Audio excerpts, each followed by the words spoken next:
Hi, this is Alejandro, and this is my bike. This is where you will be riding this week. Let's go. Welcome to the best blog out of Harmony. This is week 9, folks. Setting a new laptop and a really bad cold kept me away from blogging, but now I'm back and with renovated force, I'm ready to share with you cool ideas from the journey with the master keys. Ready? Hey, just curious. Talking about sickness, do you know the definition of a placebo? According to Google, a placebo is a substance that lacks curative action but produces a therapeutic effect if the patient takes it convinced that it is a really effective medicine. It has the same appearance, taste, and form as a real medicine, but it is made of inert products and without any active ingredient. And boy, are those inert products powerful? Medical science is baffled with the placebo effect. To them, it is inexplicable how the body can literally release some sort of curative energy held within that is more powerful than drugs and can defeat depression, chronic diseases, aggressive pathogens, incurable illnesses, and even pains so bad that they need surgeries to treat. And yet, they work. What proof? We have tons of stories from cyclists who ride full gas on the velodrome on a time trial, then 4 hours later take a little booster pill only to set personal records. Or a kid in rural England who was born with an incurable skin disease, so rare only other 20 people in England had, where the skin gets dark, thick, and rough like an elephant's hide. But after 2 weeks of the doctor putting him into hypnosis and saying the affirmation, the ward's growth will stop and in its place will begin growing healthy, normal-looking skin, was noticeably much better and ultimately defeated the disease completely. And even after the patients are told by their doctors that they got no real medicine, that somehow they themselves had internally been cured on their own, the effect is still present. The body, in fact, has permanently cured itself by the power of suggestion. That's how powerful our minds are and how mysterious the inner workings of the body, guys. Even Hanel shares with us the letter from Andrews, who after hearing his doctor say to his mom that he lost his son to the same condition he had, built up an affirmation so strong, so complete, and repeated it with such enthusiasm that he could grow into a strong, straight, well-formed man. The news was so amazing that the boy was all over the newspapers, and they started to look for the rare poor folks that had the condition as well, to try and see if they could get cured too. But none did, not a bit. The doctor who treated the boy with the suggestion on the hypnosis did the same with everyone. But when he treated the boy, he didn't know exactly what the boy had. To him, there were normal warts, and he had treated those with the same hypnosis method many times before with great results. So he knew that was possible. The interesting part comes here. He wasn't the kid's original physician. He wasn't even a doctor yet.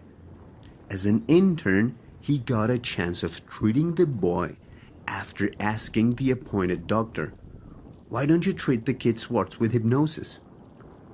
The main doctor turned to him with big eyes and just replied in an angry tone, "Why don't you?" and stormed out of the room, leaving the two alone to perform the procedure. 2 weeks later, when the kid came back for a checkup, the intern took him to see the original physician who was in surgery. The doctor came out the operating room and looked at the kid with his jaw dropped to the floor. That's when he informed the cocky intern that something like that was simply impossible. The kid had been diagnosed with an incurable disease.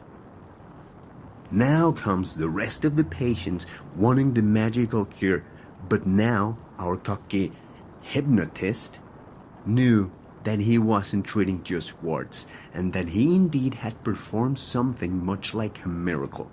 And how could he be able to do the impossible? He performed the same hypnosis and mental suggestion with the rest of the patients. But now he knew what he was up against. His belief had been questioned. His faith wasn't there anymore, and none of the other patients had any effect. Not one. Going through part 9, we read the prescription on the intro. Any and all conditions are produced by men, and we are allowed to take control of those conditions as long as we're willing to change. And the pill in this case is the law of substitution. Those thoughts set on fire by feelings propel our actions into the world of flesh. Now we really see how conditions are the result of action. And now we've been given the tools to make or unmake ourselves. And we know what those results could be. I'm reading sentence 11.